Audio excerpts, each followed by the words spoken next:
আসসালামু আলাইকুম রহমতুল্লাহ।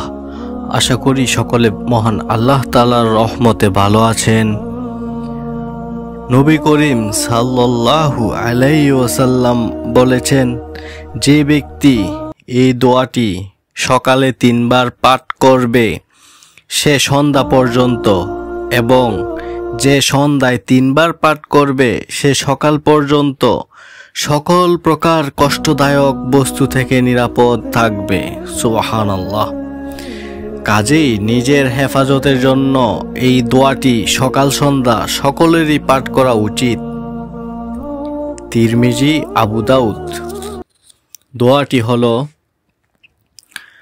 বিসমিল্লাহিল্লাযী লা ইয়াদুররু মাআহ ইসমিহি শাইউন ফিল আরদি ওয়ালা ফিস সামাই ওয়া হুয়াস সামিউল আলিম।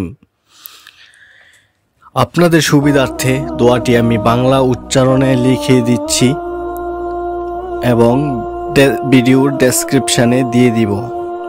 সকলে আমল করুন, মহান আল্লাহর রহমতে থাকুন। সকলে ভালো থাকবেন। আল্লাহ হাফেজ।